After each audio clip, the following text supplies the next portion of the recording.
امریکہ کا مودی کے منہ پر ایک اور زوردار تماچا۔ پاک بھارت جنگ بندی میں صدر ٹرمپ کے کردار کے ثبوت عدالت میں پیش کر دیے۔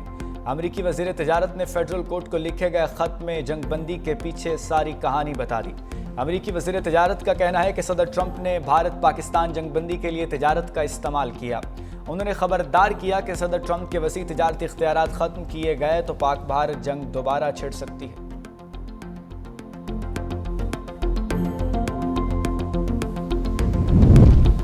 28 مئی 1998 کو پاکستان ایٹمی طاقت بنا اور اسی دن آذربائیجان نے آزادی حاصل کی۔ وزیر اعظم شہباز شریف نے لاچین ایئرپورٹ پر میڈیا سے گفتگو میں کہا، صدر الیوف کی قیادت میں آذربائیجان مکمل تبدیل ہو چکا ہے۔ دونوں ممالک مختلف شعبوں میں تعلقات کو مضبوط بنانے کے لیے پرعزم ہیں۔ وزیر اعظم نے کہا، آذربائیجان پاکستان میں $2 ارب کی سرمایہ کاری کرے گا۔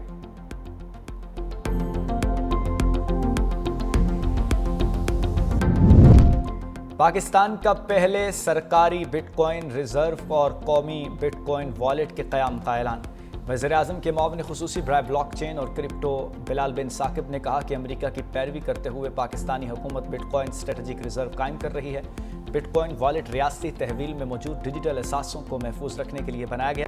کہا، پاکستان اب صرف ملک نہیں بلکہ ایک ڈیجیٹل تحریک ہے جس کی قیادت نوجوان کر رہے ہیں۔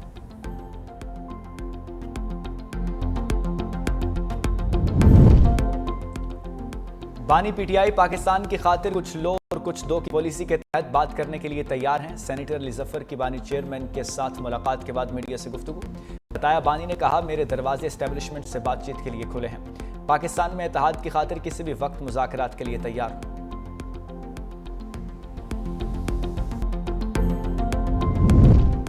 کراچی کوسٹل کی ترقی کے لیے وفاق اور سندھ کو مل کر کام کرنا ہوگا۔ وزیر اعلیٰ سندھ مراد علی شاہ کہتے ہیں کہ سندھ حکومت وفاقی وزارت میری ٹائم کے ہر منصوبے میں شراکت داری کرے گی۔ کراچی میں سیوریج پانی سمندر میں جانے سے روکنے کے لیے ترجیحی بنیادوں پر ٹریٹمنٹ پلانٹس لگائے جائیں گے۔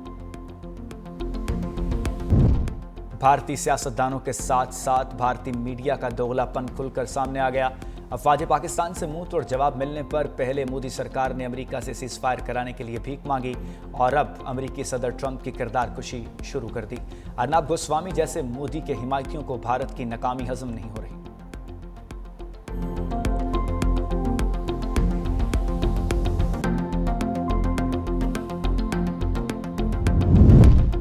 اور ہماچل پردیش میں 26 مئی کمارہٹی ریلوے اسٹیشن کے قریب فوجی بس پر حملے کے دوران کئی بھارتی فوجی ہلاک ہو گئے۔ بھارتی سرکار اور گودی میڈیا نے خبر ہی چھپا لی۔ آپریشن سندور کے دوران گودی میڈیا نے کراچی بندرگاہ تباہ ہونے کی جھوٹی خبر چلائی، جسے بعد میں بھارتی چینلز نے ہٹا دیا۔ ایک جماعت کے امیدواروں کو آزاد کیسے ڈکلیئر کر دیا؟ کیا امیدواروں کا اپنی مرضی سے فیصلہ کرنا جمہوریت نہیں؟ مخصوص نشستیں نظر ثانی کیس میں جسٹس جمال مندوخیل کے ریمارکس۔ جسٹس محمد علی مظہر نے استفسار کیا، کیا جج آئینی سکوپ سے باہر جا کر فیصلہ دے سکتے ہیں؟ عوامی امنگوں اور جمہوریت کے لیے ہی صحیح، مگر کیا جج آئین ری رائٹ کر سکتے ہیں؟ جسٹس مسرت ہلالی نے ریمارکس دیے، ووٹ بنیادی حق نہیں، فیصلے میں 3 دن کو بڑھا کر 15 دن کرنا آئین دوبارہ تحریر کرنے جیسا تھا۔ عدالت نے سماعت 16 جون تک ملتوی کر دی۔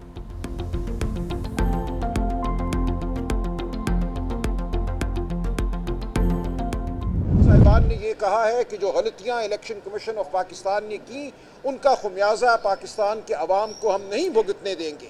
پاکستان کے عوام کا یہ حق ہے کہ جمہوری طریقے سے ان کے جو نمائندے ہیں وہ ایوان میں آئیں۔ ان نمائندوں میں وہ شامل ہیں جو براہ راست الیکشن لڑ کے آتی ہیں، اور وہ خواتین اور وہ غیر مسلم جن کو مخصوص نشستیں دی جاتی ہیں متناسب نمائندگی کی بنیاد پر۔ دونوں کا اتنا ہی حق ہے کہ وہ پارلیمان میں ہوں۔ اگر پارلیمان نے ریپریزنٹیٹو ہونا ہے، عوام کا نمائندہ ایوان ہونا ہے، تو ضروری ہے کہ مخصوص نشستیں ان کو دی جائیں جن کے لیے عوام نے در حقیقت ووٹ ڈالا۔ یہ پی ٹی آئی کا نہیں، ملک کی جمہوریت کا مقدمہ ہے۔ ہم جمہوریت کی جنگ لڑ رہے ہیں۔ مخصوص نشستیں نظر ثانی کیس کی سماعت کے بعد سلمان اکرم راجہ کی میڈیا سے گفتگو بولے، جج صاحبان نے کہا کہ الیکشن کمیشن اپنی ذمہ داریاں نبھانے میں ناکام رہا۔ الیکشن کمیشن کے غلط فیصلوں کی وجہ سے تذبذب کی صورتحال پیدا ہوئی۔ بیرسٹر گوہر بولے، بانی پی ٹی آئی 2 ٹوک کہہ چکے ہیں کہ ڈیل کے ذریعے باہر نہیں آؤں گا۔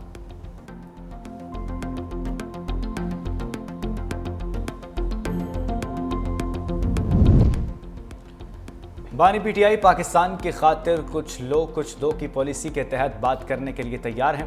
سینیٹر علی ظفر کی بانی چیئرمین کے ساتھ ملاقات کے بعد میڈیا سے گفتگو۔ بتایا، بانی نے کہا کہ میرے دروازے اسٹیبلشمنٹ سے بات چیت کے لیے کھلے ہیں۔ پاکستان میں اتحاد کی خاطر کسی بھی وقت مذاکرات کے لیے تیار ہوں۔ میں صرف انصاف چاہتا ہوں، میرے کیسز جلد سے جلد سنے جائیں۔ بانی نے یہ بھی کہا کہ 5 سے 6 دن میں ملک گیر تحریک کا لاہے عمل دیں گے۔ پارٹی رہنما اور کارکن تیار رہیں، کسی کو وکٹ کے دونوں جانب کھیلنے کی اجازت نہیں دوں گا۔ بیرسٹر علی ظفر نے بتایا کہ بانی پی ٹی آئی نے پنجاب میں بنائی جانے والی 4 رکنی سیاسی کمیٹی پر تحفظات کا اظہار کر دیا اور عالیہ حمزہ کو پنجاب میں سیاسی کمیٹی کا سربراہ مقرر کر دیا۔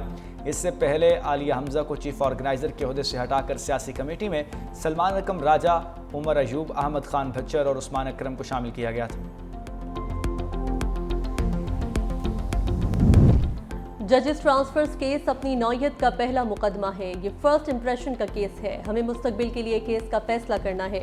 سپریم کورٹ میں ججز ٹرانسفرز کیس کی سماعت کے دوران جسٹس مظہر علی کے ریمارکس۔ کہا، عدالت کے سامنے آئین و قانونی نقطے کی تشریح کا معاملہ ہے۔ تبادلے کے معاملے میں 3 چیف جسٹسز انوالو تھے۔ ہر چیز ایگزیکٹو کے ہاتھ میں نہیں تھی۔ تبادلے پر جج سے رضامندی بھی لی جاتی ہے۔ جسٹس نعیم اختر نے کہا، ججز ٹرانسفر کا عمل وزارت قانون نے شروع کیا۔ کیس کی سماعت 16 جون تک ملتوی۔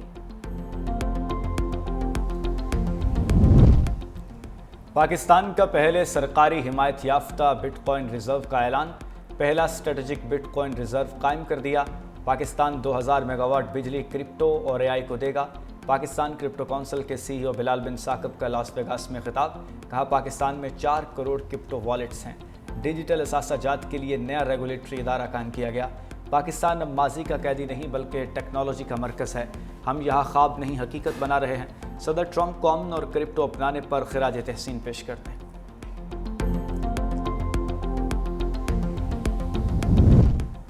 پاکستان کی ڈیجیٹل معیشت میں انقلابی پیش رفت۔ ایس آئی ایف سی کی معاونت سے پہلا blockchain based high performance computing licence جاری۔ اسپیشل ٹیکنالوجی زونز اتھارٹی کی جانب سے ہیگز کمپیوٹنگ لمیٹڈ کو لائسنس کا اجرا کیا گیا۔ منصوبے کے تحت سالانہ 15 سے 20 لاکھ ڈالر تک زر مبادلہ کا حصول متوقع۔ ڈیٹا سینٹر 7 میگا واٹ بجلی سے کام کرے گا۔ منصوبہ بلاک چین، اے آئی، بگ ڈیٹا اور سرمایہ کاری کے شاندار مواقع فراہم کرے گا۔ وفاقی بجٹ پیش کرنے کی تاریخ میں مزید توسیع کا امکان۔ ذرائع کے مطابق عید الاضحیٰ کی وجہ سے 7 اور 8 جون کو چھٹیاں ہوں گی۔ عید کے تیسرے دن 9 جون کو ورکنگ ڈے کا اعلان کرنا پڑے گا۔ 9 جون کو قومی اقتصادی کونسل کا اجلاس شیڈول، اکنامک سروے بھی جاری کیا جائے گا۔ ایک ہی روز این ای سی اور اکنامک سروے جاری کرنا ممکن نہیں ہوگا۔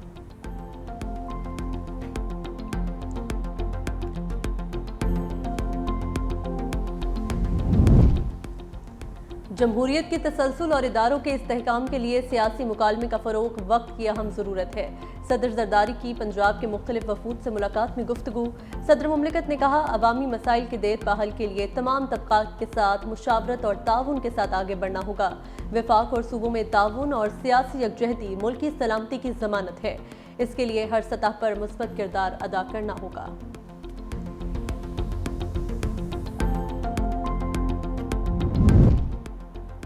کراچی کوسٹل کی ترقی کے لیے وفاق اور سندھ کو مل کر کام کرنا ہوگا۔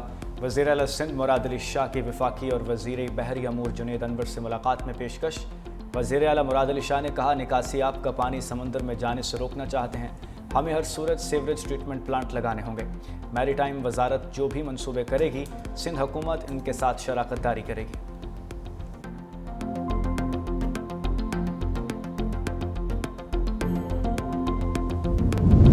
آٹے کی قیمت میں کمی، وزیر اعلیٰ پنجاب کی روٹی کی قیمت از سر نو مقرر کرنے کی ہدایت۔ مریم نواز کا کہنا ہے کہ چکن، سبزیوں اور دالوں کے نرخ کی کڑی مانیٹرنگ کی جائے۔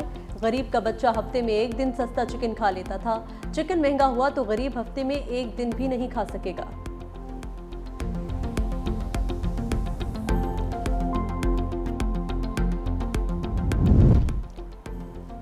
نیٹ میٹرنگ پالیسی دوبارہ تیار کر لی، فی الحال سلیب سسٹم میں تبدیلی کا ارادہ نہیں، کوشش ہے پاور ٹیرف میں پائیدار بنیاد کمی کی جائے۔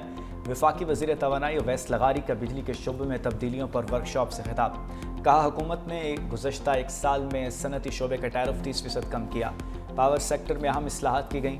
2-3 سال سے بجلی کی طلب میں کمی واقع ہوئی۔